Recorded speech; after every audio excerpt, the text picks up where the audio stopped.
rassembler en ta présence. Merci de nous avoir conviés, Seigneur, à ce banquet. Merci pour ta grâce. Merci, Saint-Esprit, pour ta grâce. Jésus, alors que nous sommes dans ta présence, ne manque pas de nous toucher. Ne manque pas de nous visiter. Ne manque pas, Seigneur, de nous parler. Ne manque pas, ne manque pas, ne manque pas de transformer un cœur, de changer une vie. Oh Jésus, c'est pour toi que nous sommes assemblés. Nous sommes là, Seigneur, pour t'honorer. Nous sommes là pour te rendre toute la gloire. Nous sommes là pour te rendre culte car tu le mérites. La Bible dit que à peine, Seigneur, mourrait-on pour quelqu'un de juste. Mais tu n'as pas regardé à notre condition. Tu n'as pas regardé à nos manquements. Tu n'as pas regardé à nos faiblesses. Mais tu t'es donné, tu t'es livré en sacrifice pour nous. Seigneur, il n'y a pas de plus grand amour que de donner sa vie pour ses amis. Et c'est ce que tu as fait pour nous, Seigneur. Tu nous as aimés le premier. Et en retour, nous aussi, nous voulons t'aimer. Si nous sommes là, Seigneur, c'est pour répondre à ton amour. Si nous sommes là, Seigneur, c'est par gratitude, c'est par reconnaissance. Seigneur, tu as tellement fait pour nous. Tu as tellement fait pour nous. Tu as fait au-delà de ce que nous pouvions penser, imaginer. Seigneur, tu nous as tirés de la boue, Seigneur, et tu nous as donné une place à ta table. Tu nous as arraché des griffes de l'ennemi. Seigneur, tu nous as retirés de la malédiction familiale et tu as fait de nous ce que nous sommes. Seigneur, en retour, nous voulons te dire merci. En retour, Seigneur, nous t'offrons notre temps. Nous t'offrons nos vies en sacrifice, Seigneur, parce que tu as été le premier à sacrifier, parce que tu as été le premier à donner, Seigneur. Nous ne restons pas en marge, Seigneur. Nous sommes aussi venus, Seigneur, te donner nos vies, te donner notre temps, te donner tout ce que nous avons, te donner tout ce que nous sommes. Alors, Seigneur, reçois ce matin nos offrandes. Reçois ce matin nos offrandes. L'offrande de nos lèvres, Seigneur. L'offrande de nos cœurs, Seigneur. L'offrande de nos vies, Jésus. Merci, merci, merci, merci. Merci, Seigneur. 10 mois se sont écoulés. Et ce 11e mois, tu nous fais la grâce d'être en vie. Tu nous fais la grâce d'avoir la vie, l'être et le mouvement, Seigneur. Certains sont en vie, mais ils n'ont pas la capacité de se mouvoir. Seigneur, en plus de la vie, tu nous as donné le mouvement. En plus du mouvement, Seigneur, tu nous as donné l'être. Tu nous as donné un nom. Tu nous as donné une raison de te louer. Ce matin, reçois nos louanges. Ce matin, reçois nos offrandes. Nous t'aimons, Jésus. Nous t'aimons, Jésus. Nous t'aimons, Jésus. Parce que tu nous as aimés le premier. Nous t'aimons, Saint-Esprit de Dieu. Nous t'aimons, Seigneur Jésus. Merci pour ta présence, Seigneur. Merci pour ta grâce. Merci pour ta grâce. Alléluia. Salue ton frère, salue ta soeur. Dis-lui bonjour. Comment il va? Comment il va? Alléluia. Et alors que tu le salues, je veux que tu le dises, n'est-ce pas? Dis-lui, tiens-toi debout, ce matin, nous allons prier. Dis mon frère qui est fatigué, qui est assis, dis-lui, ce matin, nous allons prier. Ce matin, nous allons prier. Mes amis, vous savez, il y a quelques temps, disons la semaine dernière, alors que j'étais dans la présence de Dieu, alors que j'étais dans la prière, le Seigneur a attiré mon attention sur la saison dans laquelle nous sommes. Et vous voyez, moi, je travaille plus ou moins dans les finances. Et il y a une saison où les comptables sont très irrités. Il y a une saison où les comptables sont vraiment très, très sollicités. C'est la saison des bilans, où on doit déposer les bilans, parce qu'il y a un time pour déposer les bilans. Mais il y a aussi une saison où les receveurs, n'est-ce pas, où les collecteurs d'impôts sont très excités, sont très sollicités, parce que ils doivent remplir ils ont des obligations de résultats. Donc il y a un certain montant, il y a un certain quota qu'ils doivent atteindre dans leur rendement. Et donc c'est à ce moment-là qu'on commence à visiter les entreprises, on commence à faire les rapprochements bancaires et on commence à redresser. Quand on vient te redresser, on te dit que tu dois 100 millions. En réalité, si on voit, mais ta peine, ton erreur n'est pas si grande, ton erreur n'est pas si fatale. Sauf qu'ils ont des obligations de résultats. Il y a un montant, il y a un certain quota qu'ils doivent atteindre pour que l'État puisse fonctionner comme il fonctionne. Et vous voyez, et spirituellement aussi, ces saisons-là existent. Nous ne sommes pas qu'en fin d'année, nous n'approchons pas que la fin d'année. Nous sommes dans une saison où du sang doit couler. C'est comme ça. La manière, il y a des saisons où on doit remplir les caisses de l'État. La manière, il y a des saisons où on doit déposer des bilans. C'est comme ça, il y a des saisons où le sang doit couler. Et année, le sang doit couler. Je crois que c'est le lundi, alors que j'étais dans la prison, le Seigneur me disait que comme ça, en fait, c'est comme il y a une réclamation de sang. Il y a des hôtels qui réclament le sang, il y a des hôtels qui ont besoin. Peut-être que tout le long de l'année, ils n'ont pas atteint leur quota. Peut-être qu'ils ont dit que dans votre famille, cette année-là, 10 personnes devaient mourir. Et peut-être qu'ils ont traîné le pas, n'est-ce pas? Ils ont traîné le pas, mais ils sont tout en novembre. Après novembre, c'est décembre. Après décembre, on est l'année prochaine. Donc, en fait, le sang doit couler. Il y a un petit accident qui est programmé. Il y a quelque chose qui est programmé pour que le sang coule. Et ce matin, je veux qu'on prie. À 3h du matin. À 3h du matin, j'ai fait un songe. Et dans le songe, c'est comme s'il y avait des personnes qui étaient en train de poursuivre. Généralement, moi, je ne fais pas de songe. Je fais rare. Peut-être que c'est mon 10e songe, même mon 7e songe de toute l'année 2025. Mais dans le songe, c'est comme s'il y avait des personnes qui étaient en train de poursuivre. D'autres personnes. Et même quand les personnes se cachaient dans les maisons, se cachaient dans les placards, se cachaient en bas des lits, ils les cherchaient parce qu'ils devaient tuer, parce qu'ils devaient recueillir le sang. Et je me suis levée, j'ai commencé à prier. Et je veux qu'on prie ce matin. Je ne veux pas que tu pries pour moi, je veux que tu pries pour ta vie. Je veux que tu pries pour ta vie. S'il y a une réclamation quelconque qui est faite contre ta vie, contre ta destinée, contre un membre de ta famille, que cela soit nul et sans effet au nom de Jésus. La Bible dit qu'il nous délivrera du filet de l'oiseleur. Mais même quand tu as été pris dans le filet, le Seigneur a la capacité de déchirer le filet et de laisser ton âme s'échapper. Ce matin, je veux que tu pries. Et je veux que tu pries sérieusement. Parce que l'esprit de mort est en train de rôder. Et si tu dis, prends garde, tu vas mourir. Tu vas dire qu'elle était chrétienne et puis elle est morte. Mais ça ne veut rien dire. Ça ne veut absolument rien dire. Ce matin, je veux que tu pries et que tu pries sérieusement. Que tout hôtel de mort, tout hôtel d'accident, tout ce que Satan fait contre ta vie cette fin d'année est nul et sans effet. Est-ce qu'on peut élever la voix et prier ce matin? La brande capala sous des brosquettes, les manteaux à la et la capava des brosquettes. Et ce calibre, il a pris la corne des brosquettes.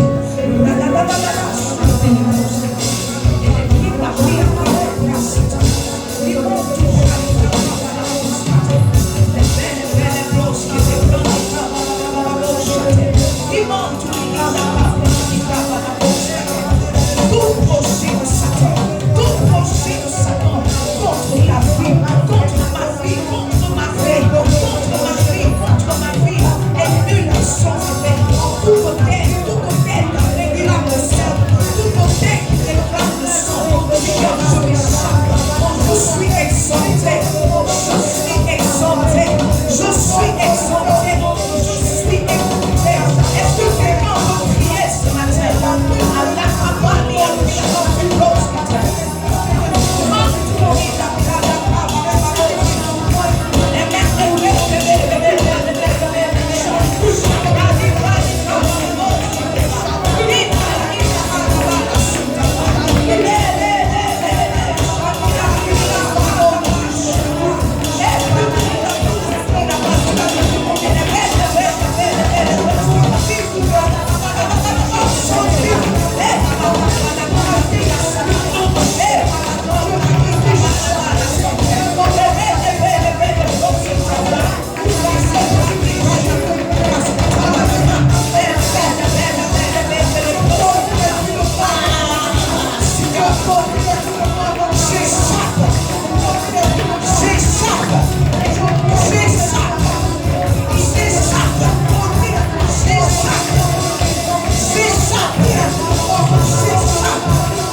maudis, briser, casser tous leurs autels. Je veux que tu déclares. David dit, je ne mourrai pas, je vivrai. Je ne mourrai pas, je vivrai. Je veux que tu déclares sur ta vie. Je ne mourrai pas, je vivrai. Je vivrai une bonne fin d'année. Je ferai 2026. Je ferai les promesses de Dieu s'accomplir pour moi. Il y a des personnes qu'on laisse rentrer en 2026, n'est-ce pas? Et puis qui meurent le 2 janvier, qui meurent le 20 janvier, qui meurent en février. Tu vas déclarer que je ne mourrai pas. Je ne mourrai pas aujourd'hui, je ne mourrai pas demain. Je ne mourrai pas sans avoir vu ce que l'Éternel m'a promis. Est-ce que ce matin quelqu'un peut déclarer?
mes voies. Il les enverra me porter de peur que mon pied ne heurte contre une pierre. La Bible dit, qui es-tu, montagne, devant Zorobabel? Tu seras aplani. La Bible dit, oh mort, oh mort, oh mort, où est ta victoire? Oh mort, où est ton aiguillon? Il y a 2000 ans de cela, à la croix de Golgotha, tu as été humilié, tu as été livré au spectacle. Que ton cœur ne se trouble point. Jésus est là. Jésus est là. Jésus est là. Tu ne mourras pas, Jésus est là. Tu ne mourras pas, Jésus mourra. Jésus est là. Ils tomberont eux-mêmes dans la force qu'ils ont commencé. Eux, tu ne seras pas atteint. Les tiens ne seront pas atteints. Nous sommes divinement gardés, surnaturellement préservés. Surnaturellement préservés. La Bible dit que les oiseaux du ciel ne sèment ni ne moissonnent, mais Dieu prend soin. Il dit, vous ne valez pas plus. Ne pensez-vous pas que vous valez plus qu'un oiseau du ciel. Dieu est là.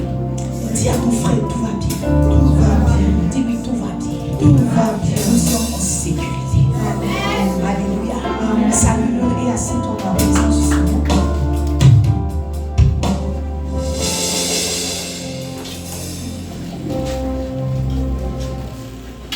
Gloire à Jésus. Alors nous sommes aujourd'hui le dimanche 2 novembre 2025 et qui dit, n'est-ce pas, nouveau mois, dit nouveau thème. Et je crois que Dieu nous fera du bien, n'est-ce pas, ce mois de novembre. Je ne sais pas comment. Maintenant j'apprends à prêcher par l'esprit. C'est délicat, mais c'est quand même doux. À la fin, tu te rends compte que c'est doux. Quand je dis que j'apprends à prêcher par l'esprit, avant j'avais des thèmes établis. Maintenant, j'attends le jour du thème pour avoir un message. Et c'est doux. C'est vraiment doux. C'est vraiment une belle expérience, n'est-ce pas? Donc, si tu vois que depuis qu'on chante que l'espoir qu'on se disait que le message, la nourriture n'est pas prête. Dès que je sors, c'est que la nourriture est prête. Maintenant, quand je viens sur la chaîne, il y a un peu d'onction qui fait un peu d'assaisonnement pour épicer. Sinon, Dieu nous fera du bien, n'est-ce pas, ce mois de novembre. Et particulièrement aujourd'hui.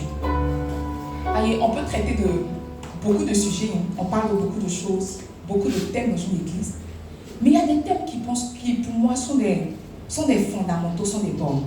Et on ne peut pas parler d'église, n'est-ce pas, sans parler de ces thèmes-là. Et je crois que le thème de ce mois de novembre est vraiment un fondamental, est vraiment une borne, n'est-ce pas? Est vraiment un fondamental, est vraiment une borne. Dernièrement, on a lancé les écoles de formation. Et on a différentes classes. Et moi, je prends la classe des ouvriers et puis la classe des bergers, la classe des futurs pasteurs, assistants pasteurs, tout et tout. Et donc, dans ma classe des ouvriers, je donnais des cours. Sinon, je donne des cours. Et arrivé un moment, je me suis rendu compte qu'il ne s'agit pas seulement de donner des cours, n'est-ce pas? En fait, je me suis rendu compte que les cours ne suffisent pas. Il faut autre chose. Et donc, un jour, je me suis assise avec mes élèves. Et bizarrement, dans ma classe, j'ai que des femmes. Et je me suis assise avec mes élèves, je les appelle mes pépites, n'est-ce pas? Je me suis assise avec elles et puis je leur ai demandé comment vont leur vie spirituelle. Et elles ont commencé à parler, elles ont commencé à me raconter plus ou moins leurs défis. Et l'un des défis qu'elles avaient, elles n'avaient pas... elles avaient beaucoup de défis en tout cas, elles avaient beaucoup de défis. Et donc, l'un de leurs défis majeurs, c'était la méditation de la parole. Et donc, j'ai prié Dieu et j'ai essayé de faire un programme de méditation pour les aider, tout et tout. Et donc, on a lancé le programme. Et je leur ai fait la promesse qu'à chaque fois, chaque semaine, quand elles allaient finir, quand elles allaient atteindre leurs objectifs, parce qu'il y a un quota de versets à méditer par semaine. Et je leur ai dit que chaque semaine, quand elles finissent, si elles atteignent leur quota, je vais leur faire des cadeaux, je vais leur faire des présents. Et elles étaient contentes. Et c'est comme ça qu'elles ont commencé à être motivées pour méditer la parole de Dieu. Donc, les chrétiens sont trop malhonnêtes. C'est que tu peux méditer, mais tu attends qu'on te motive. Et donc, je les aime. Donc, la première semaine, elles ont atteint leur quota. C'était vraiment quelque chose de très beau. Et ça montre tout ce qu'un homme peut faire quand il est motivé, n'est-ce pas? Et donc, elles ont atteint leur quota. Et je leur ai offert, je crois que la première semaine, c'était des biscuits. Je leur ai offert des biscuits importés, pas testés, des biscuits importés. Et donc, elles étaient contentes, tout et tout. Et quand on est revenu la semaine qui a suivi, j'ai demandé, mais vos biscuits. Et puis, elles ont dit qu'elles ont aimé. Et puis, il y a une qui m'a dit que non, elle n'a pas pu manger parce qu'elle est allergique à la noisette. Parce que le biscuit, le chocolat était à la noisette. Qu'elle n'a pas pu manger parce que le chocolat était à la noisette tout. Et j'étais vraiment désolée, mais bon, c'est ça. Hein. Et vous voyez, après quand je me suis assise, j'ai réalisé que c'est mon fidèle depuis. Hein. C'est vraiment une de mes anciennes fidèles. C'est mon fidèle depuis, je suis son pasteur, je suis sa bergère en chef, non pas en chef, en sous-chef, parce que Jésus est le berger en chef, je suis le berger en sous-chef, et puis elle a sa bergère en quelque chose. En quoi? En quoi? En supplément. En supplément. Bon, elle a sa bergère. Elle a sa bergère. Et donc, j'étais où? Oui, je me suis rendu compte que je la conduis, je la connais depuis.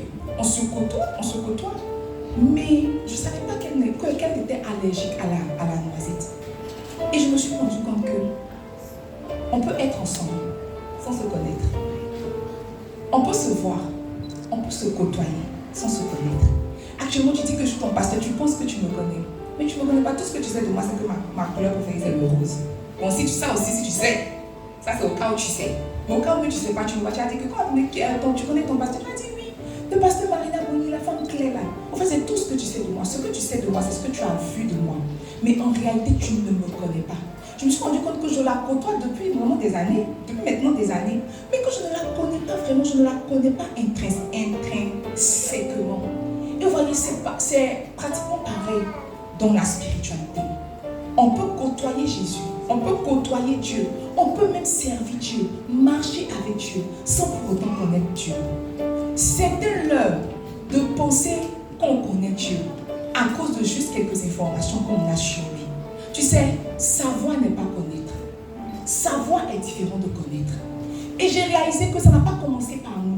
La Bible nous parle de Moïse le loin, le très très loin. Vraiment, quand on parle de quelqu'un qui a marché avec Dieu, de quelqu'un à qui on veut ressembler en termes de spiritualité, de quelqu'un à qui on veut ressembler en termes d'onction, en termes de ce que Dieu m'utilise, c'est Moïse, parce que Moïse n'était pas un petit pasteur. Je crois qu'après Moïse, c'est l'apôtre Paul, mais Moïse c'est le high level. C'est Moïse qui a eu la révélation pour écrire la Genèse. C'est qu'il n'était pas un simple pasteur. Il était dans la présence de Dieu. La preuve, la dit que quand Aaron et Myriam ont commencé à critiquer la femme éthiopienne que Moïse avait pris, Dieu est descendu lui-même dans la tente d'assignation. Et il a dit à Aaron et Myriam, quand il s'agit de vous, je vous parle en songe, je vous parle par des rêves. Mais quand il s'agit de Moïse, je lui parle bouche à bouche, comme un homme parle à son ami. Donc Dieu même regardait Moïse comme son ami.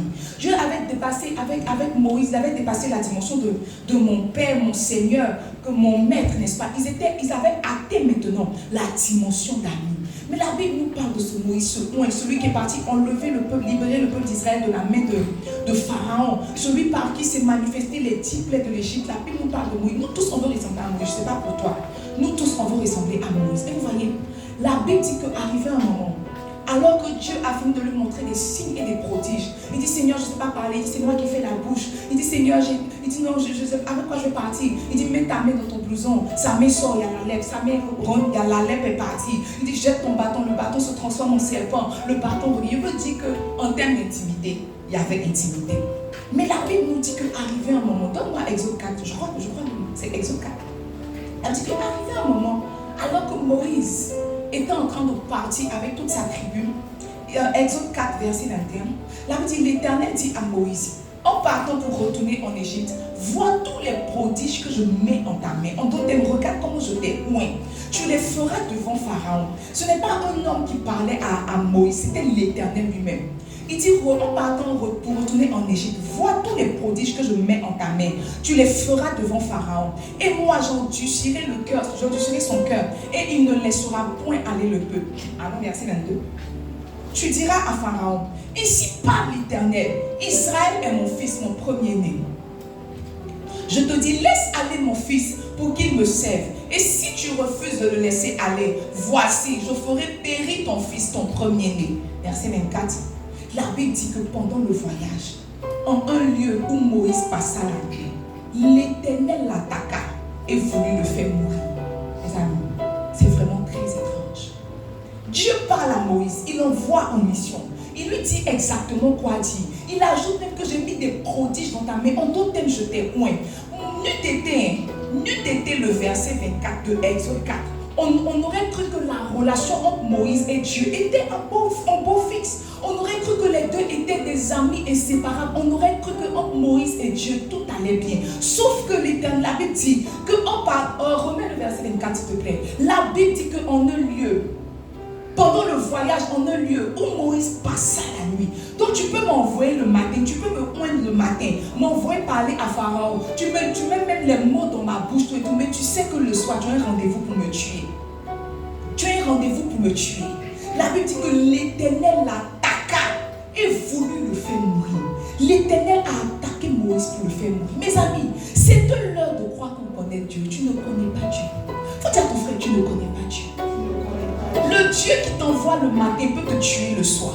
Le Dieu qui te oint peut te tuer. Le Dieu que tu sais, tu sautes jusqu'à tes larmes coulent, peut te tuer, peut t'attendre à un certain lieu, peut t'attendre à un certain carrefour pour t'ôter la vie, t'attaquer et te tuer. T'attaquer et te tuer. C'est de l'heure de croire qu'on connaît Dieu. Moïse marchait avec Dieu. Il était oint. Il avait fait des signes et des prodiges. Sauf que comme il avait grandi en Égypte, son prépuce n'était pas coupé. En d'autres termes, il n'avait pas été circoncis. Or, c'est un ordre de l'Éternel. Tout mâle israélite doit être circoncis. À cause de cette petite information, l'Éternel a voulu le tuer. Tu ne peux pas marcher avec quelqu'un que tu ne connais pas. Généralement, nos relations se terminent, on se blesse beaucoup dans nos rapports parce qu'on ne se connaît pas. On laisse les gens atteindre leurs limites, on les pousse dans leur dernier retranchement parce qu'on ne les connaît pas. Il y a une chose que tu fais qui fait que quelqu'un ne t'aime pas. Mais si tu savais, tu allais arrêter. Tu ne le connais pas. Tu dis, Moïse savait qu'à cause de son prépuce, Dieu voulait le tuer. Il allait couper son prépuce. La preuve, quand l'Éternel l'a attaqué, sa femme a pris le prépuce de son fils et puis elle l'a coupé. Elle a dit que l'Éternel l'a laissé. Le lendemain, il est revenu lui parler.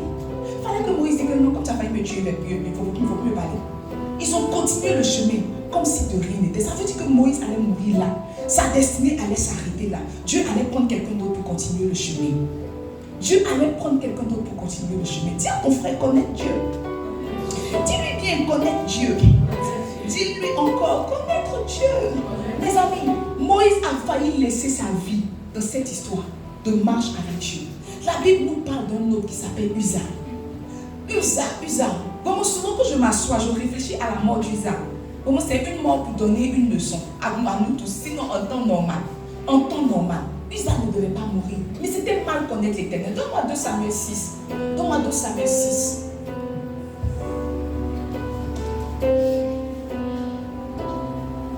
Lorsqu'il fut arrivé à l'ère de Nacon, Uza étendit la main vers l'arche de Dieu et la saisit parce que les bœufs la faisaient pencher. Verset 7. La colère de l'Éternel s'enflamma contre Uza et Dieu le frappa sur place à cause de sa faute. Uza mourut là, près de l'arche de Dieu. La Bible dit que l'arche de l'Éternel avait été prise, n'est-ce pas, par les Philistins. Et David, comme ça, entreprend d'aller récupérer l'arche de l'Éternel, n'est-ce pas, d'aller récupérer l'arche de l'Éternel. Et alors qu'ils vont récupérer l'arche de l'Éternel, ils ont mis l'arche de l'Éternel sur un bœuf. Le bœuf est en train de partir. Et Uza était un serviteur comme tout le monde. Uza a vu que l'arche là, de toute façon, le bœuf est en train de marcher là. La Bible dit que le bœuf a marché sur un petit caillou. Et puis l'arche était en train de se pencher. Donc l'arche allait tomber. Donc Uza est venu rattraper l'arche pour ne pas que l'arche tombe. La Bible dit, Uza a étendu la main vers l'arche de Dieu et l'a saisie. Allons verset 7. La Bible dit que la colère de l'Éternel s'enflamma contre Uza. Dieu le frappa sur place à cause de sa faute. Il mourut là où il a voulu aider là. Il mourut là, près de l'arche de Dieu. Il avait été dit en Israël que l'arche de Dieu devait être touchée que par les sacrificateurs. Parce que Uza a omis cette information. Il est mort là. Tu sais, il y a certaines choses que tu fais qui ont apporté la mort de ta vie, mais tu ne sais pas.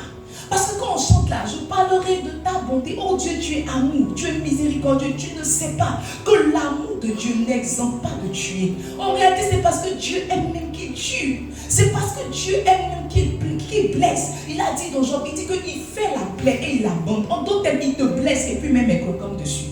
C'est Dieu qui fait ça. C'est Dieu qui fait ça. Parce que nous avons dit oui à Jésus, nous disons que notre Dieu est un Dieu miséricordieux. Tu vas aller coucher le samedi. Dimanche, tu vas venir t'arrêter, prendre le micro, chanter. Tu vas aller forniquer le samedi, tu vas venir t'asseoir dans la présence de Dieu, dans l'assemblée des saints, sachant que Dieu est saint. Tu fais ça, mais tu ris, on rit, la louange passe, tu es aussi quand tu fais mon cascade, tu ne sais pas que Dieu tue. Tu ne sais pas. Tu sais, tu fais ça parce que tu ne connais pas Dieu. Tu ne connais pas celui à qui tu dis oui. Tu ne connais pas. Pour toi, dans ton esprit, Dieu c'est Dieu. Il est assis sur son trône, il est élevé, il est au ciel. Tu ne sais pas que le Dieu avec qui tu joues va te tuer un jour. Qui sait s'il ne t'a pas déjà tué? Parce que pour eux, c'était la mort physique. Mais parce que nous sommes sous la grâce, il y a des morts qui entrent dans les domaines de nos vies. Tu sais, ta vie qui n'avance pas, ta vie qui tourne en rond là, c'est parce que tu as attiré la mort sur toi. Il y a quelque chose que tu as fait qui a irrité. Il a dit que la colère de l'Éternel s'enflamma. Dieu aussi s'enflamme. Dieu aussi s'enflamme. La colère de l'Éternel s'est enflammée contre toi. C'est la raison pour laquelle ta vie a cette saveur. Tu fais des efforts. Tu essaies, tu n'y arrives pas. Tu ne sais pas que la colère de l'Éternel s'est enflammée contre toi. Tu ne sais pas. Tu ne sais pas. Tu ne sais pas. Tu ne sais pas. Osée 4, verset 6, il dit mon peuple périt parce qu'il lui manque la connaissance. Mon peuple périt pas parce qu'il ne prie pas. Mon peuple périt pas parce qu'il ne jeûne pas. Non. Mon peuple périt pas à cause de toutes ces disciplines spirituelles là. Mon peuple périt parce que la connaissance manque. Parce qu'il lui manque la connaissance. Mon peuple ne connaît pas. Il lui manque la connaissance. Mon peuple ne connaît pas. Daniel nous dit quoi? Il dit que ceux du peuple qui connaîtront leur Dieu agiront avec fermeté. Ta vie chrétienne est comme ça. Ta vie chrétienne est comme ça. Elle balance. Pourquoi? Parce que tu ne connais pas Dieu. Tu penses que c'est parce que tu ne jeûnes pas. Tu penses que c'est parce que tu ne pries pas. Tu penses que c'est parce que tu ne fais pas les offrandes. Tu penses, mais en réalité c'est parce que tu ne connais pas Dieu. Tu ne connais pas Dieu. Jésus, dans Jean 17, il a dit qu'il avait pratiquement fini sa mission de vie sur la terre. Et il a fait la prière sacerdotale. Il a dit qu'il s'est assis. Il dit Seigneur, oh, tout ce que tu m'as donné, je les ai gardés. Mais avant de faire la prière sacerdotale, dans Jean 17, verset 3, je crois, il dit, oh, la vie éternelle, c'est qu'ils te connaissent. Toi, le seul vrai Dieu, celui que tu as envoyé, Jésus-Christ de Nazareth. La vie éternelle, c'est pas mourir, aller s'asseoir dans les bras de Dieu. La vie éternelle, c'est connaître Dieu maintenant. Il dit, la vie éternelle, c'est qu'ils te connaissent. Toi, le seul vrai Dieu, et celui que tu as envoyé, Jésus-Christ. En d'autres termes, tant qu'un chrétien ne connaît pas Dieu, il n'a pas encore goûté à la vie éternelle. Il a dit oui à Jésus, mais il n'a pas encore goûté à la vie éternelle. La vie éternelle, ce n'est pas la vie après la mort. La vie éternelle, c'est de connaître Dieu. Tu ne connais pas Dieu. Puis tu ne te disposes pas à connaître Dieu. Tu ne te donnes pas pour mission de connaître Dieu. Tu connais le papa de Imra, tu connais la maman de Didi Bébé, tu ne connais pas ton Dieu. Tu ne connais pas ton Dieu. Tu sais Babo est né quand, tu sais quand Ouattara était président du FMI. Toutes ces informations-là, tu sais. Tu sais que la voisine trompe son voisin, son mari. Tu sais que l'enfant de la voisine est bête. Tu sais que lui là, il est malade. Les informations que tu ne dois pas savoir, tu les sais. Mais connaître Dieu là, tu ne t'appliques pas à connaître Dieu. Ce n'est pas ton problème. Toi, tu veux juste venir à l'église, chanter un peu, manger un peu, saluer tes frères et puis partir. Tu n'appliques pas ton cœur à la connaissance de Dieu.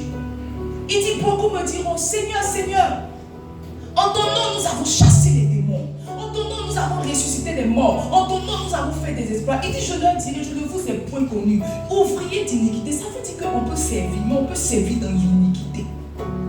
On peut servir et servir dans l'iniquité. L'iniquité, ce n'est pas le péché. L'iniquité, c'est au-delà du péché. Tu es inique quand tu ne connais pas Dieu. Quand tu ne t'appliques pas à connaître Dieu. Tu ne t'appliques pas à connaître Dieu. Tu ne t'appliques pas à connaître Dieu. Mes amis, ce mois de novembre, alors que l'année est en train de se terminer, je vais te lancer un défi. Que tu t'appliques à connaître Dieu. En tout cas, c'est ce que nous ferons tout ce mois de novembre. Si ton cœur est ouvert, applique-toi. Si ton cœur est fermé, ferme-toi. Mais voyez, j'ai appris par expérience que le temps finit par mettre tout le monde à sa place. J'ai vu des personnes qui ont duré à l'église qui ne sont rien devenues. Le matin, mon pasteur prêchait, il disait que si la visitation de Dieu se faisait par ordre d'arrivée, tu n'allais pas venir nous trouver ici. Tu n'allais pas venir trouver ces vieux assis là ici. Et puis ces vieux là riaient. Et ces vieux là riaient. Ça fait rire. Il y a des choses, moi, qui ne me font pas rire. Moi, je ne peux pas faire examen. Hein? Et puis, il y a quelqu'un qui est premier, il y a quelqu'un qui est deuxième, il y a quelqu'un qui est troisième. Et moi, c'est 17e. Ça me fait pas rire. Ça me fait pas rire. Dernièrement, ma fille a composé. Et elle a été qu'elle est même. J'ai oublié le rang. Mais elle a une très bonne moyenne. Elle a eu 16 et quelques. Et puis, j'ai envoyé la composition à mes soeurs. Et puis j'ai dit que évaluer le résultat. Parce que le résultat m'avait peiné. Je m'étais focalisée sur le vent. Le résultat m'avait peiné. Puis vous dites que non, elle a bien travaillé, elle a trop bien travaillé. Elles ont commencé à m'encourager, elle a trop bien travaillé, tout. Que c'est peut-être les affaires de grand-mère qu'il faut redresser. Mais sinon, elle a bien travaillé. Mes amis, il y a des places que je n'accepte pas. Il y a des postes que je ne veux pas. Je ne veux pas être dernier. Je ne veux pas après avoir mis toute mon énergie dans l'œuvre de Dieu, après avoir semé toute ma jeunesse, après avoir semé mes ressources, après avoir semé mon temps, arriver et qu'on me dise que tu ne me connais pas. Je ne peux pas. Tant qu'à faire, faisons bien. On ne t'a pas forcé à donner ta vie à Jésus. On ne t'a pas forcé à établir le Seigneur sur ta vie. C'est toi. Tu as dit que Jésus, je veux faire de toi mon Seigneur. Je veux faire de toi mon roi. C'est toi qui l'as pris et qui l'as mis sur le trône de ton cœur. Donc, tant qu'à faire, applique-toi à le connaître. Applique-toi à le connaître. Là, il dit que deux personnes marchent ensemble. Si au préalable, elles ne se sont pas mises d'accord pour aller ensemble, pour faire des pas ensemble, on se met d'accord. Mais d'accord, c'est quoi? On se connaît. C'est quoi ta couleur préférée? C'est le bleu et toi, c'est le rouge. Le jour où tu sais que Dieu me fait plaisir, tu as envoyé quelque chose de bleu, mais tu ne me connais pas ou tu ne me connais pas. Il y a des gens, il y a des choses qui m'ont demandé que je m'en ai je suis que toi là, tu veux le foco même. Tu ne me connais pas même, mais tu vois comme c'est un cadeau là, il est pris. C'est un foco. Il y a ma copine qui m'a donné une chaussure. Et grâce était là, elle m'a donné la chaussure qui a plu. Elle dit, c'est les questions qu'il ne faut pas me poser. Il dit non. Elle est comme ça. Et ça t'a pas plu. Il dit jamais ça t'a pas plu. Il dit, il faut ramener ma chaussure qui t'a pas plu. Il faut ramener. Il dit, elle te ramène. Ça ne me plaît pas. Ou même parce que c'est un cadeau, ça va me plaire. Ça ne me plaît pas. Je te ramène à la première heure. Je vais le ramener. Ça ne me plaît pas. Je vais le ramener. Ça ne me plaît pas. Elle dit que d'accord. Il dit que prochainement, si tu veux m'offrir, il faut me prendre pour partir. Parce que tu vois, le minimum quand on marche avec quelqu'un, c'est connaître ses goûts. Le minimum, mais quand tu veux ne pas connaître son groupe sanguin, mais minimum, tu peux évaluer, tu peux essayer de flairer, tu peux essayer de sentir. Dès mon anniversaire, je voulais offrir un parfum à mon pasteur. Je me suis souvenu que mais lui là, je n'ai jamais senti parfum sur lui. En tout cas, c'est même parfum, c'est que c'est. Il ne veut pas dire tout, c'est que c'est inexistant. Parce que je n'ai jamais senti parfum sur lui. Et donc j'ai envoyé ma soeur, j'ai dit qu'il faut aller. Dans les voitures, on ne savait pas quoi prendre. Ils ont pompé sur les papiers, ils lui ont envoyé. Elle m'a mis dans l'enveloppe. Puis je suis partie, puis elle dit que mon gars, il faut sentir. Il sent. Non, moi je n'aime pas les parfums boisés. Il sent. Non, il dit moi j'aime les parfums fruités. J'ai dit mais tu es une femme. Il dit non, j'aime les parfums légers. Et puis il a senti, il dit ça. Il dit ok, ça. Il dit d'accord. Tu vois, parce que je ne connaissais pas, je me suis appliquée à lui donner. Et si je me disais que tous les hommes aiment les parfums boisés, j'allais lui donner, il allait prendre, mais il n'allait pas mettre. Il n'allait pas mettre. Le même mercredi, pendant que j'étais dans la file d'attente pour le voir, j'ai vu que son épouse avait attrapé un sac. Et je regarde le sac, je vois que c'est un sac que lui a donné. Mon cœur dit que il n'a pas aimé. Mais tu vois, quand on aime pas, on ne peut pas les Dieu. On donne à qui? Il y a des choses que tu fais, Dieu n'aime pas. Mais il est déjà mort pour toi. Il va faire comment? Il prend.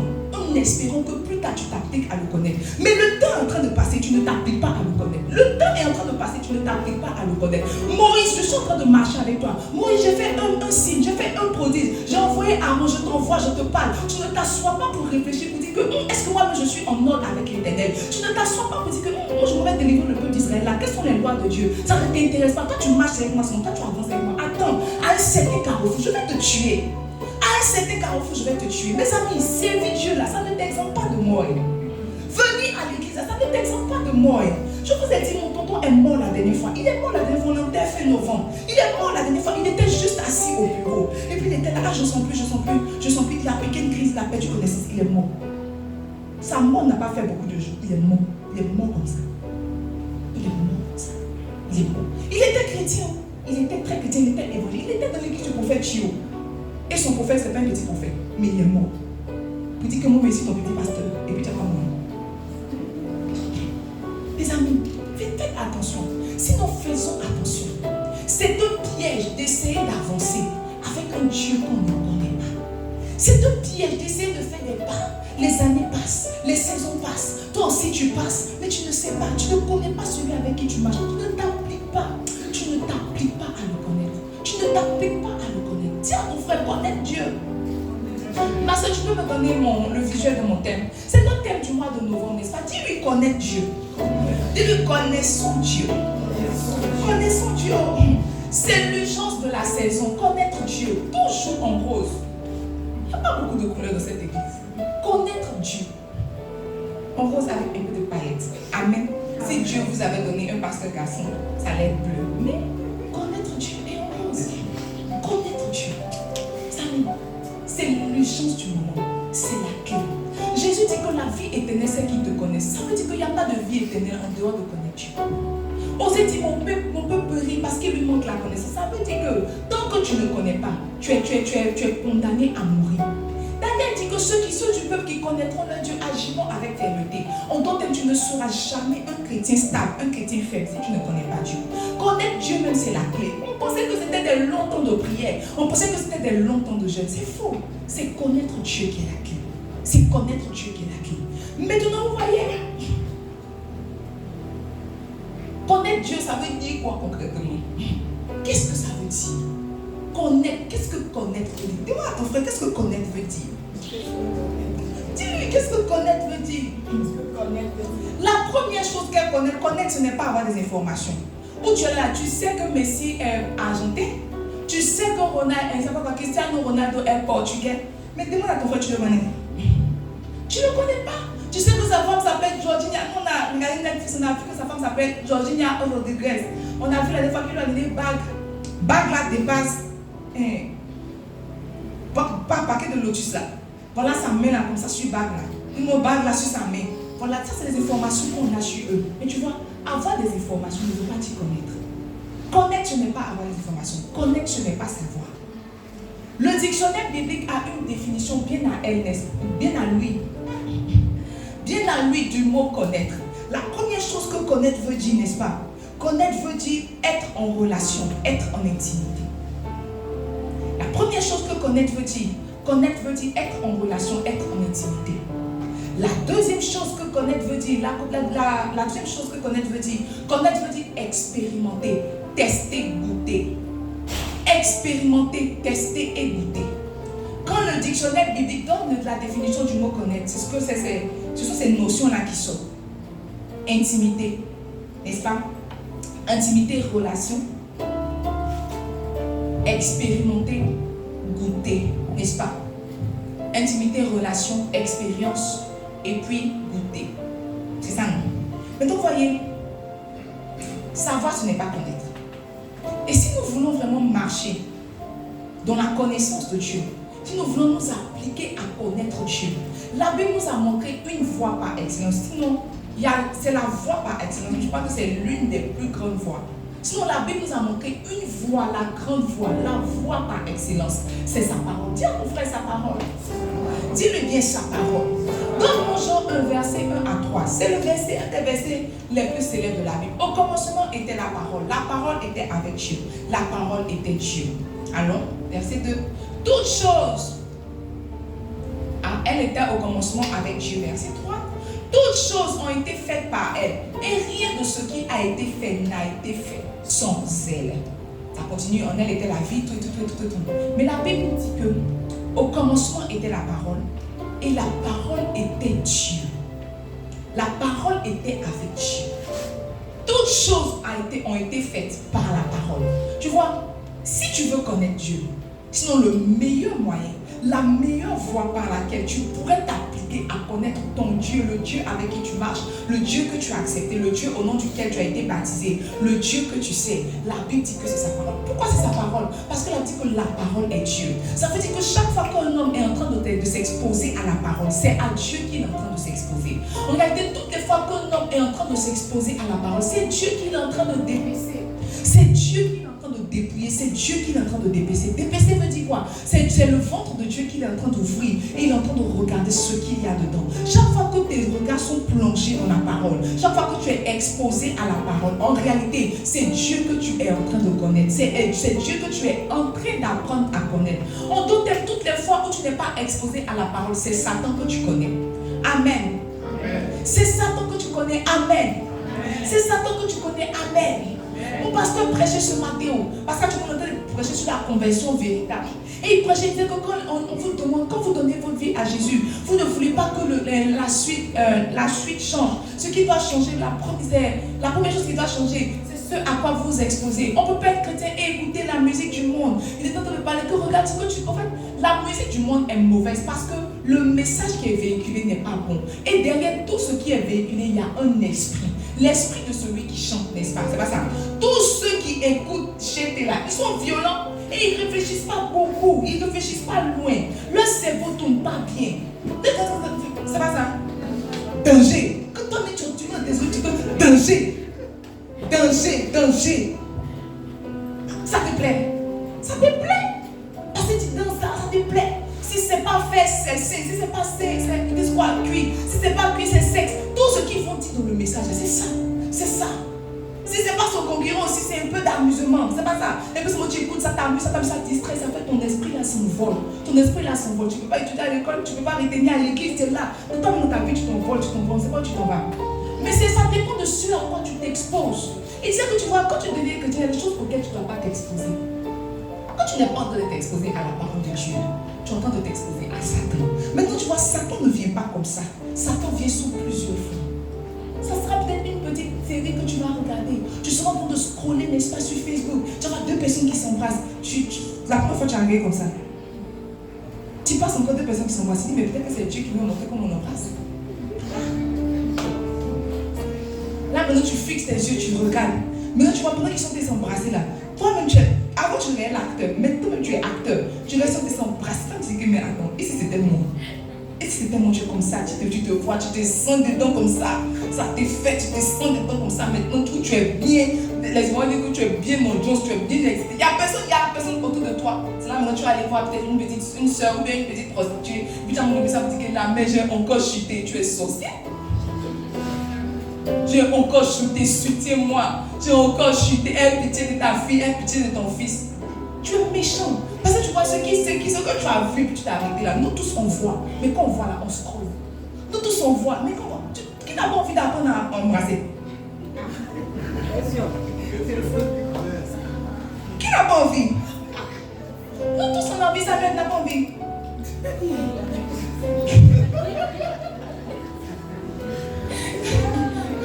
Qui n'a pas envie? Qui n'a pas envie? Qui n'a pas envie de voir autre chose que ce qu'on lui sait? Qui n'a pas envie? Qui n'a pas envie? Peut-être que tous les jours. C'est ça. Nous, tu te scroller, tu vois qu'il y a deux pieds qui sont ici. Mais attends. Donc on peut soulever les pieds. Attends, on va regarder. Le temps que tu regardes, tu es dedans. On dit répondez-vous, tu te réponds même pas pour tes péchés des yeux. Parce que pour toi, c'est quelque chose de tellement commun, c'est quelque chose de tellement normal. C'est tellement, tu as juste appris comment on fait, n'est-ce pas? C'est pour pratiquer maintenant dans la sainteté. Mon père spirituel dit qu'il y a un couple qui est venu, lui dit qu'il regarde la pornographie pour apprendre. Il dit que, il vous donne 2 ans. Vous allez divorcer. Il vous donne 2 ans là. Parce que tu vois, ce n'est pas que des images, ce n'est pas qu'un son, c'est un esprit. Il dit les paroles que je vous dis sont esprit et vie. Ça veut dire que toutes les paroles que tu entends, il y a un esprit dedans. Soit c'est l'esprit de Dieu, soit c'est un autre esprit. Mais il n'y a pas 4 esprits sur la terre. Soit c'est l'esprit de Dieu, soit c'est Satan. Satan sous une autre forme. Mes amis, toutes les fois qu'un chrétien n'est pas en train de s'exposer à la parole de Dieu, il est en train de s'exposer à autre chose. Et il ne grandit pas, il ne croit pas. Il ne grandit pas, il ne croit pas. Mes amis, ce n'est pas de la prétention. Mais quand je voudrais écouter les messages, il prêche trop bien. Si tu veux, il faut dire que c'est faux. Mais quand je m'assois et puis j'écoute là, peut-être qu'il n'y a pas le rythme, peut-être qu'il n'y a pas le rythme, mais quand tu regardes le contenu, même mon pasteur m'a dit ça, il m'a dit que le contenu de mes messages sont riches. Moi, je prie, je cherche les versets, je cherche les messages pour donner. Toi, tu écoutes, on est en janvier, en arrivant en novembre, mais ça, quand tu écoutes, ça ne te change pas. Et tu fais comme si c'est moi, je suis un mauvais pasteur. Oh, c'est toi qui es mauvais. C'est toi qui es mauvais. La graine peut être bonne, si la terre est mauvaise, ça ne va pas pousser. Ça ne va pas pousser. Avant, je pensais que c'était un problème de graines, mais comme je regarde la graine est en fond. La graine est en fond. Mais la terre est mauvaise jusqu'à. La terre est mauvaise jusqu'à. On fait des efforts quand on voit que tu n'es pas en train de changer. C'est que toi, tu es à l'église tous les dimanches. Tu entends mais ça, mais ça ne te change pas. C'est ton cœur qui est mauvais. Mais ton cœur est mauvais pourquoi? Parce que tu ne t'exposes pas à la parole de Dieu. Tu ne t'exposes pas à la parole de Dieu. Tu ne t'exposes pas. Dis à ton frère connaître Dieu. Dis-lui connaître Dieu. En novembre, j'ai décidé de respecter le temps. 10 minutes. Je vais respecter mon temps. Connaître Dieu. Quand on veut connaître Dieu, on s'expose à la parole. Mais toi, tu vois, chaque fois qu'on parle de parole, on dit la parole de Dieu, l'esprit de tout le monde va vers la Bible. C'est ce qui est juste, n'est-ce pas? Mais c'est une demi-vérité. La parole de Dieu, ce n'est pas que la Bible. La parole de Dieu, ce n'est pas que la Bible. Si on limite la parole de Dieu à la Bible, on est mort. Parce que la Bible s'arrête à Apocalypse.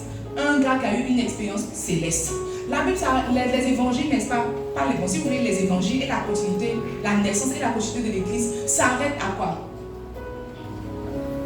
C'est ça aussi. Vous n'êtes pas exposé à la parole. Ça arrête à Acte 28, n'est-ce pas? Acte 28 ouvre la porte par terre à Rome. Maintenant, tout le reste, ce sont des lettres. Ce sont des lettres qu'il a écrites aux églises qu'il a ouvertes. Donc, vraiment, si on s'arrête qu'à la Bible, la parole de Dieu serait très limitée. La parole de Dieu, c'est beaucoup plus que la Bible. La Bible en est la grande partie. Mais la parole de Dieu, c'est plus que ça. La première chose, n'est-ce pas, qu'est la parole de Dieu? La parole de Dieu, c'est tout mot ou silence qui émane de la bouche de Dieu. Tout mot ou silence qui émane de la bouche de Dieu. Donne-moi Ésaïe 55, verset 11. Il dit, Ésaïe 55, verset 11. Ah, le stagiaire est mon stage. Ainsi en est-il de ma parole qui sort de ma bouche. Elle ne retourne point à moi sans effet, sans avoir exécuté et accompli mes desseins. En d'autres termes, la parole ne sort pas que de la Bible. La parole sort aussi de la bouche de Dieu. Toute parole qui sort de la bouche de Dieu est la parole de Dieu. En d'autres termes, quand on dit la bouche de Dieu, peut-être qu'on t'a prophétisé comme ça, n'est-ce pas? On t'a prophétisé que toi tu es le prochain. C'est quel homme qui est mort dernièrement? Jimmy Chouak, non pas Chouak. Le gars qui est mort dernièrement. Tu es le prochain. Tu es la prochaine Catherine Kouma, c'est elle qui te connaît. Tu es la prochaine Catherine Kouma. Quand tu as prophétisé comme ça, c'est Dieu qui est en train de te parler. C'est une parole qui est sortie, à laquelle tu as été exposé. La parole de Dieu, c'est tout mot ou silence qui émane de la bouche de Dieu. La deuxième chose qu'est la parole de Dieu, c'est toute écriture qui a été inspirée par lui. Toute écriture inspirée par lui. Donne-moi 2 Timothée 3. 2 Timothée 3, verset 16. Là, dit que toute écriture est inspirée de Dieu. Toute écriture est inspirée de Dieu. Et utile pour enseigner, convaincre, pour corriger, pour instruire dans la justice. Donc, toute écriture qui est inspirée de Dieu est la parole de Dieu, n'est-ce pas? La troisième chose qu'est la parole de Dieu, c'est tout audio qui le concerne. Tout audio qui le concerne. Donne-moi Luc 10, verset 16. Luc 10, le verset 16. Tout audio qui le concerne. Celui qui vous écoute m'écoute. Donc, pendant que tu es en train de m'écouter là, c'est Dieu que tu écoutes. Il dit, celui qui vous écoute m'écoute. Et celui qui vous rejette me rejette. Pendant que tu m'as rejeté dans ton cœur, tu as dit que c'est un petit peu la partie là. C'est pas moi que tu as rejeté, c'est Dieu que tu as rejeté, n'est-ce pas? Celui qui vous écoute m'écoute. Que je dis que baptise, toi, tu ne veux pas te baptiser. C'est pas moi que tu as rejeté. C'est Dieu que tu as rejeté. Mais tu pries, Seigneur, souviens-toi devant toi. Celui qui vous écoute m'écoute. Celui qui vous rejette me rejette. Et celui qui me rejette celui qui m'a envoyé. Donc quand tu es rejeté comme ça, tu rejettes celui qui m'a envoyé. Oh, celui qui m'a envoyé, c'est Dieu. Maintenant, après, tu as comme ça, j'étais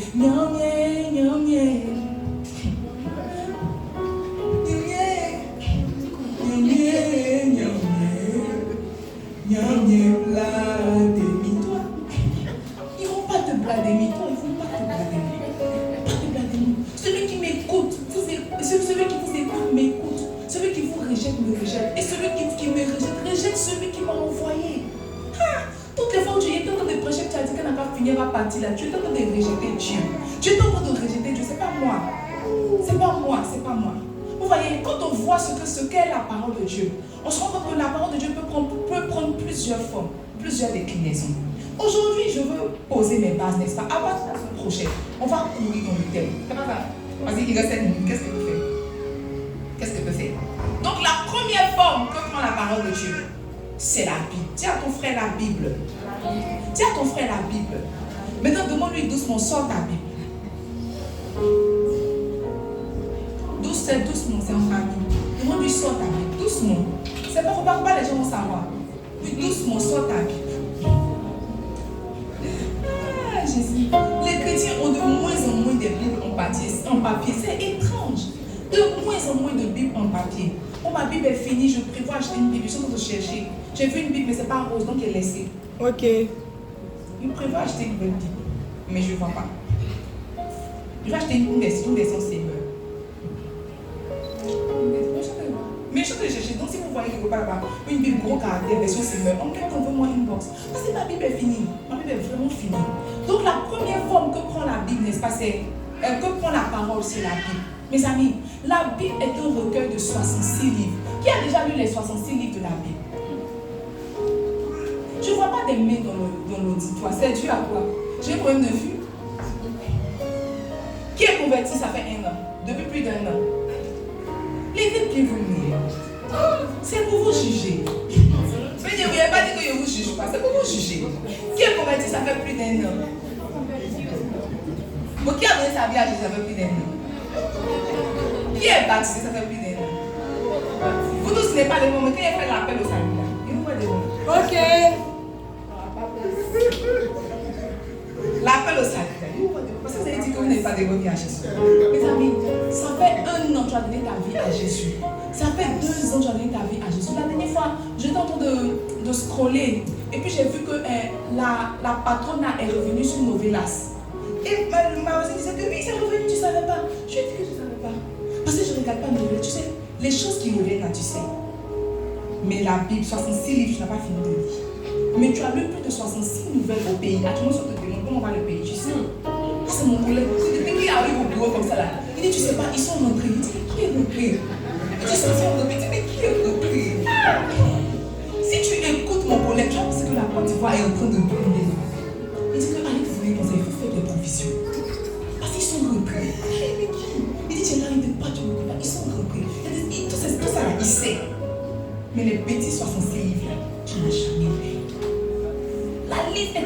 La Bible est un recueil, n'est-ce pas, de 66 livres, 66 petits livres à lire, à manger, à dévorer. Mais toi, ça t'intéresse pas. Tout ce que tu sais, c'est Jean 3,16.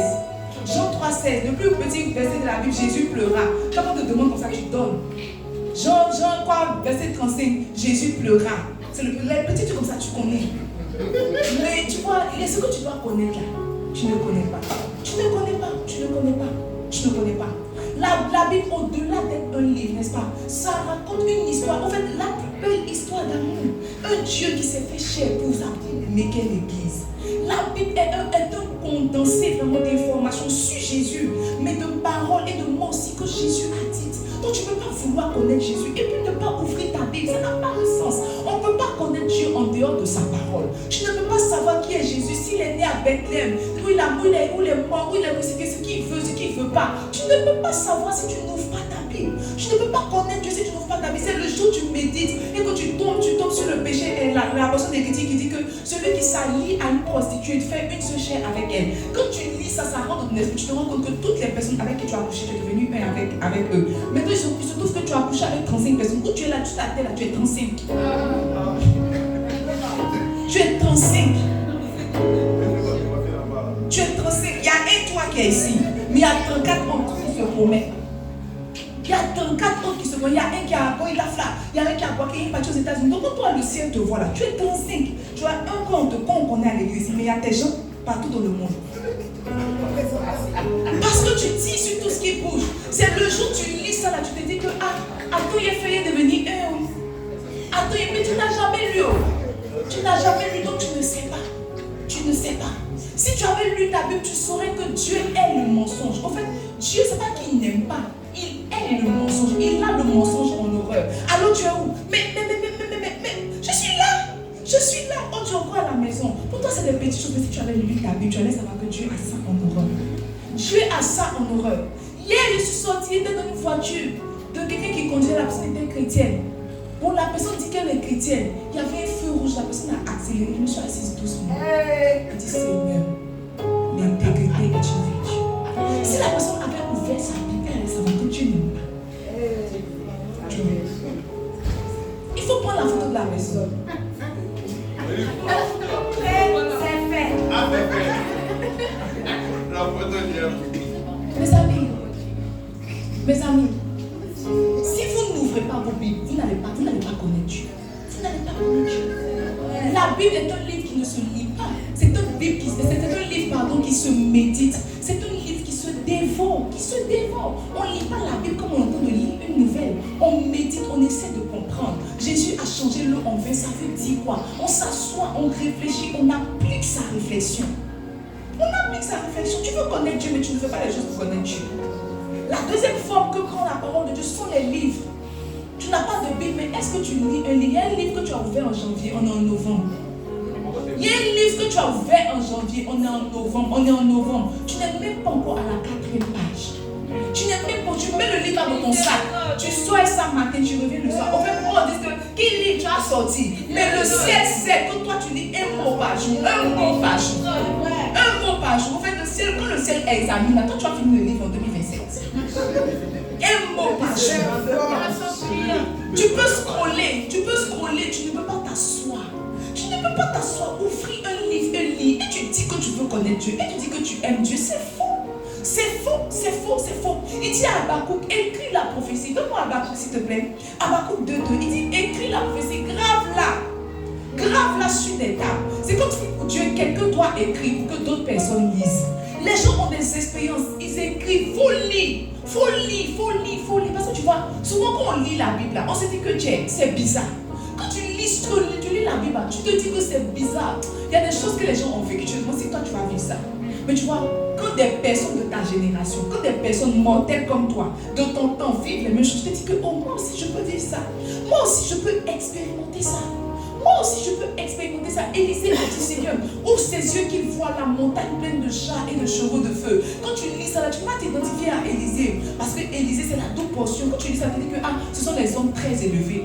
Mais j'ai lu dernièrement un livre, un homme, qui dit que quand il est là, il sent la présence. Pas d'un ange, pas de deux anges. Il sent la présence de myriades. Il dit qu'il se sent enveloppé. Et quand Dieu a ouvert ses yeux, effectivement, il est enveloppé. Quand moi je lis ça, je me dis que mais si lui est enveloppé, c'est que moi aussi je suis drapé. Moi je suis drapé. Maintenant, quand je ne prie plus pour le ministère des anges, je me suis rendu compte que j'ai lu dans un livre que les anges accompagnent tous ceux qui servent Jésus. Je sais Jésus. Quand je ne peux plus me dire que non, pour me dire que active mes anges. Il sait Jésus, il est déjà très environné. Je suis déjà très en bon point. Le vendredi, c'est parce que le vendredi, j'avais lu ça un peu. Donc je suis venue à l'église, mais Seigneur, parce qu'avant là, quand tu veux un peu de mouvement, tu as dit Seigneur, qu'il y ait des mouvements. Le vendredi dit que non, c'est que s'ils sont là, c'est que moi je peux déclencher. Déclenchant en même temps, pas. Il dit que c'est ça. Parce que j'ai lu, toi tu lis pas. Tu pries pour manger, c'est parce que tu n'as pas lu. Tu n'as pas lu que la liste des chants, la liste des chants, la Bible dit qu'elle revêt des vêtements, n'est-ce pas? Mais Salomon, dans toute sa gloire, n'a pas été plus vêtu que la liste des chants. Maintenant, la Bible dit que et vous, tu pries pour manger parce que tu n'as pas lu. Tu n'as pas lu que les oiseaux du ciel, là, ils ne sèment pas, ils ne moissonnent pas. Mais Dieu les reproduit. Tu pries pour manger parce que tu n'as pas lu. Il y a des livres, si tu lis, ton esprit va souffrir. Ton intelligence va s'ouvrir. Il y a des livres, si tu lis, tu ne seras plus jamais le même. Mais tu ne lis pas.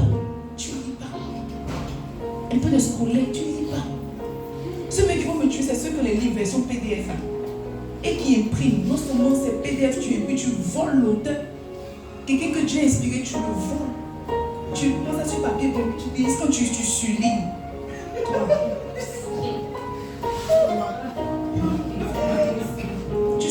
Regardez, le bishop Dati, les écrits d'un ont sont morts. C'est pas ça. Les os de Élisée ont ressuscité un mort. Le mouchoir de Paul guérissait ça. Le mouchoir de Paul, blanc de pied. Le mouchoir de Paul guérissait les malades. Ça veut dire que le livre de quelqu'un qui est un peut te guérir. Le livre de quelqu'un qui est un peut te relâcher une petite onction. Et tu ne lis pas. Après, si tu peux prendre ton argent pour acheter un livre, tu peux pas. Tu peux pas, c'est un scandale pour toi. Acheter un livre, c'est un scandale pour toi. La troisième forme que prend la parole de Dieu, n'est-ce pas, mon temps est parti. Ce sont les enseignements. Mes amis, Acte 10, verset 44, la Bible dit, quand Pierre prononçait ces mots, l'Esprit tomba sur eux. Quand Pierre prononçait encore ces mots, le Saint-Esprit descendait sur tous ceux qui écoutaient la parole. Pas sur tous ceux qui étaient dans l'assemblée, sur tous ceux qui écoutaient la parole. Ça veut dire que chaque fois qu'un enseignement est relâché, il y a un esprit qui descend sur ceux qui écoutent, pas sur ceux qui sont là, parce qu'il y a des gens qui sont là qui dorment, les gens qui sont là qui sont distraits. Il a dit que l'esprit descendait sur tous ceux qui écoutaient la parole.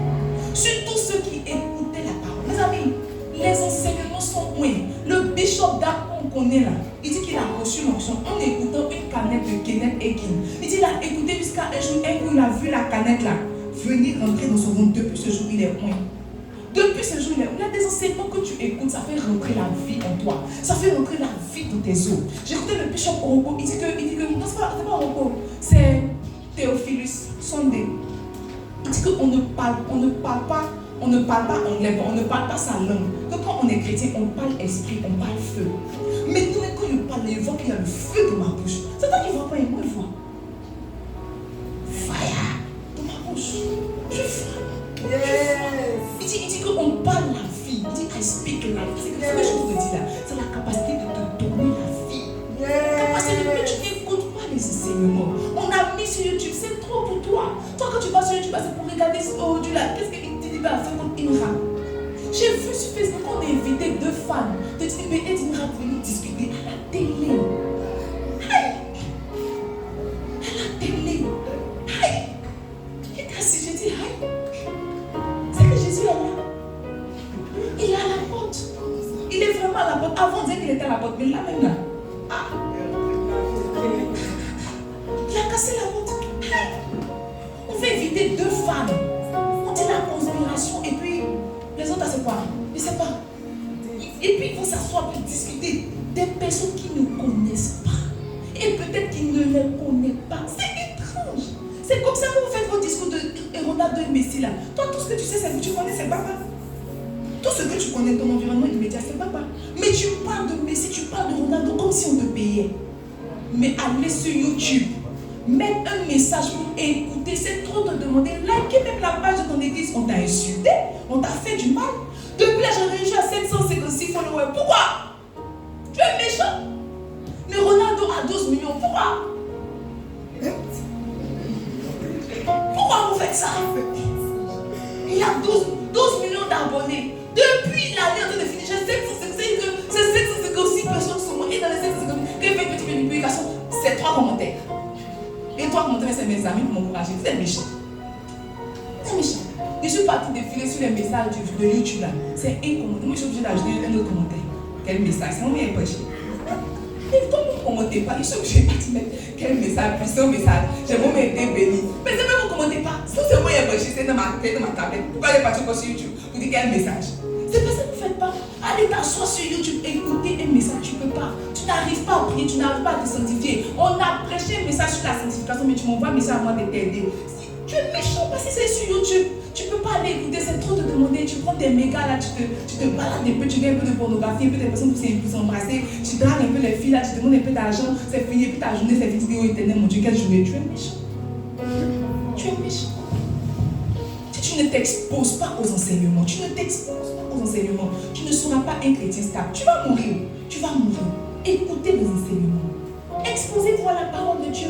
Prêchez un message. Hier, écoutez un message d'un monsieur là. Il est vieux. Il était assis, donc je l'ai négligé. J'ai dit, ah, mais le vieux, il est petit quoi comme ça. Mais le thème m'a un peu attiré. Donc, écoutez, le monsieur là, il prêche la vie. Il est vieux, il n'a pas beaucoup de mouvement. Il pense qu'il va mourir bientôt. Il n'a pas beaucoup de mouvement. Non, il ne bouge pas. C'est un ancien. Et il a dit même qu'il a écrit une Bible. Il a dit qu'il a écrit une Bible version Semeur où il a fait les miracles de Jésus de manière chronologique. Je ne le connaissais pas. Je dis, mais aïe, mais je vais aller chercher ça. Ce qu'il disait, mes amis, il dit qu'il y a des gens qui sont loin. L'autre chose n'est pas tombé, ils sont loin. Ce qu'il disait, c'était profond. J'ai téléchargé. Il dit, moi, attends. Lundi encore, je vais écouter pour voir si c'était. Parce que le premier effet peut être bon. Mais le deuxième effet, ça me fait encore effet là. Il va le chercher. Il est profond dans les Écritures. Tu ne cherches pas les enseignants, tu ne cherches pas. Bientôt, on doit enseigner sur le ministère des anges. J'ai parti chercher un peu pour savoir, pour mettre mes connaissances à jour. J'ai vu que le prophète Tatou est en train d'enseigner sur le ministère des anges. J'ai dit, mais attends, j'ai copié quelques trucs. Donc, m'a dit, venez. N'allez pas écouter Tatou, c'est ça, il est venu dire, m'a dit, venez. Venez directement, m'a dit, n'allez pas écouter, venez directement. N'allez pas écouter, venez directement. Parce que j'ai pris, il ne faut pas, mon pasteur dit que si tu as pris, il faut dire que tu as pris. J'ai pris quelques unes. Il a dit, non, il n'a pas encore commencé à enseigner. Il a dit pourquoi on enseigne sur le ministère des anges. Mais quand il a dit ça, ça ouvrait mon esprit sur d'autres choses. Moi, il n'a pas copié à la lettre, mais il y a des choses qu'il a dit qui ouvraient mon esprit sur d'autres choses, qui sont venues compléter mes connaissances. Toi, ça ne t'intéresse pas. Ton pasteur, mais tu n'écoutes pas. D'autres pasteurs, tu n'écoutes pas. Tu te promets que toute la semaine, tu n'as rien écouté. Lundi, tu reviens encore. Acclamons Jésus. Alléluia, acclamons Jésus. Je veux y aller. Tu ne vas pas partir. C'est mon fidèle. mais tu n'as pas bâti. Tu n'as pas bâti. Tu n'as pas bâti. Salut, la parole de Dieu prend toutes ses formes. Mais au-delà de tout ce qui a été dit, ce matin, je veux que tu retiennes que connaître Dieu, c'est la clé. Tout ce mois, nous allons parler de connaître Dieu. Comment est-ce qu'on peut connaître Dieu? On va parler de la Bible, on va parler des livres, on va parler de l'enseignement, on va parler d'autres choses selon que Dieu nous conduise. Mais la finalité, c'est que tu connaisses davantage ton Dieu. C'est que tu connaisses davantage ton Dieu. Et je veux que là où tu es assis, que tu commences à parler. Seigneur, cette saison, donne-moi de te connaître. Donne-moi d'appliquer mon cœur à ta connaissance. Donne-moi d'appliquer mon cœur à ta connaissance. Jésus, je veux te connaître.